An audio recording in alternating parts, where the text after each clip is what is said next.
ఘనమైనవి నీ కార్యములు నా ఎడల, స్థిరమైనవి నీ ఆలోచనలు నా యేసయ్యా. ఘనమైనవి నీ కార్యములు నా ఎడల, స్థిరమైనవి నీ ఆలోచనలు నా యేసయ్యా. కృపలను పొందుచు కృతజ్ఞత కలిగి స్తుతులర్పించెదను అన్ని వేళలా.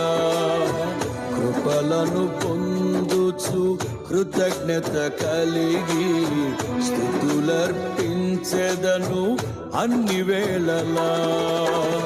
అనుదినము నీ అనుగ్రహమే, ఆయుష్కాలము నీ వరమే.